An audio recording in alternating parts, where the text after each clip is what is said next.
मतलब पहली बार राजनाथ सिंह, अमित शाह के कद के नेता बूथ स्तर पर प्रभारी बना रहे हैं आप लोग। इस बार सही में डर गए हैं क्या? सुधांशु जी सुनिए, तीनों कृषि कानून आपकी सरकार कोई कल्पना नहीं कर सकता कि जिस कानून को इतना सीना ठोक कर लाए थे उसको आप वापस लेंगे। चुनावी मजबूरी नहीं है तो क्या है सर? देखिए, अगर चुनावी मजबूरी की बात होती तो उत्तर प्रदेश में जो ग्राम पंचायतों के चुनाव हुए 75 में 67 हमने जीते थे। यदि इस कारण के ऊपर आधार होता, हम बात में ज्यादातर चुनाव जीते हैं कि हिमाचल प्रदेश के अपवाद स्वरूप छोड़ के।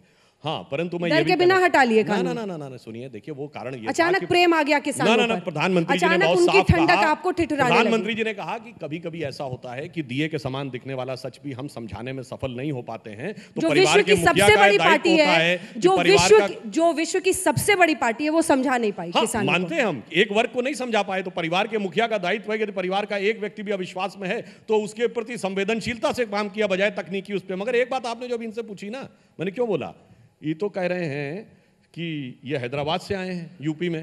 अरे समाजवादी पार्टी वाले तो अफगानिस्तान से भी बात इंपोर्ट किए ले रहे हैं। ये शफीकुर रहमान बर्ग क्या बोले थे तालिबान के बारे में?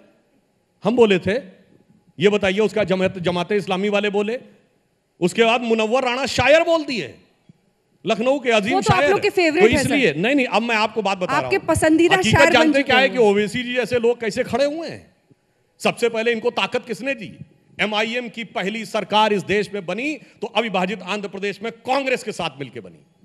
फिर उसके बाद अगर आजाद हिंदुस्तान में सरकार बनी, हमारी सरकार में आप भागीदार थे, आपका गठबंधन था अविभाजित आंध्र प्रदेश में। अविभाजित आंध्र प्रदेश में आपका कांग्रेस का गठबंधन था। लेकिन पहले कभी तो मोहब्बत थी। अरे भाई, कांग्रेस के साथ तो थे ना अलायंस में। और दूसरी बात, अब सुनिए, नहीं, मैं यूपीए करेक्ट करता हूं, आप कभी तो मोहब्बत थी कांग्रेस से। यूपीए की हम सपोर्ट किए, 2012 में उनको छोड़ दिए। चलिए, ढकी छुपी राहुल गांधी की वजह से क्या हुआ 2012 के बाद? 2000 वो लंबी बात पूरी कर दो, उनकी बात पूरी हो जाती है। उन्होंने ये कहा कि यूपीए को सपोर्ट किए थे कि हम तुमसे मोहब्बत करते हैं मगर पोशीदा। तो उसके बाद इन्होंने देखिए क्या किया। केरल में मुस्लिम लीग अगर भारत के इतिहास में पहली बार सत्ता में भागीदार बनी तो कांग्रेस के साथ। इस बार जाके आपने बंगाल में क्या किया? पीरजादा अब्बास सिद्दीकी की पार्टी के साथ गठबंधन किया कांग्रेस ने। असम में जाके किसके साथ किया? इन्हीं सेकुलर पार्टियों ने, बदरुद्दीन अजमल के साथ। तो खड़े तो इनके जैसे लोगों को वो कर रहे हैं। इसीलिए मैंने जिम्मेदारी से कहा कि वो इनकी बी टीम है, क्योंकि इन लोगों का, जिन लोगों का ये विचार है कि हार्ड लाइनर मुस्लिम्स को आगे रखना, रियल मुस्लिम्स को नहीं। अब्दुल बारी सिद्दीकी और बदरुद्दीन अजमल के साथ आपको खड़ा कर रहे हैं कि कांग्रेस के प्रॉप हैं आप। सुधांशु जी, औरंगाबाद की सीट शिवसेना को हमने हराया, नहीं हराया आपको? बगैर कांग्रेस से सपोर्ट के हमने हराया ना, हमने हराया। बिहार में हम 5 MLA जीते, कांग्रेस को हराया हमने। 19 लड़े, जिसमें से कांग्रेस को हराया हमने। तो ये आप दूसरी जो मिसालें दे रहे हैं सही है। जहां तक हमारी बात आपसे कह रहे हैं कि अगर हम किसी से मोहब्बत करें खुल के करते हैं, नफरत करें खुल के करते हैं। ये हमको आदत नहीं है कि चिलमन के पास भी ठहरेंगे, चेहरा भी दिखाएंगे, बेटा चेहरा देख लो, वो नहीं होगा हमसे। मोहब्बत करें खुल के करेंगे, नफरत करेंगे जब पॉलिटिक्स तो वही है।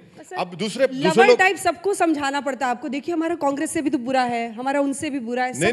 नहीं, देखिए, अब ये सवाल कर रहे हैं ना। अब आप यहाँ पर राहुल गांधी को बुला लीजिए, वही जबान बोलेंगे हमारे बारे में। अखिलेश को बुला लिए, वही जबान बोलेंगे। देखिए, अगर आप लैला हैं तो किसके लैला हैं फिर? इन सब के लैला है ना। इनके घर में चिराग नहीं जलता बगैर हमारा नाम लिए। हमारा नाम लेना जरूरी है, क्योंकि डराना है मुसलमानों से। एक्चुअल फैक्ट में आप बताइए, आपने उत्तर प्रदेश मुसलमानों से क्या किया? मैंने RTI एप्लीकेशन डाला, प्रधानमंत्री आवास योजना ग्रामीण। आप मुझे 10 घर बता दीजिए मुसलमानों को दी आपने 3 साल में। प्रधानमंत्री ऐलान 10 घर बताइए हमको। सुधांशु, मैं आपको RTI आप भिजा देता हूं, देख लीजिए आप। सबका साथ सबका विकास एक और एक बात, मेरे क्वेश्चन डालने के बाद पार्लियामेंट में उत्तर प्रदेश के मदरसा टीचर्स को तनख्वाह देना पड़ा। कल आपके मिनिस्टर ने इकरार किया उस बात का कि हाँ, आपकी चिट्ठी मिली, उसके बाद हमने फौरन उनकी तनख्वाहें दी।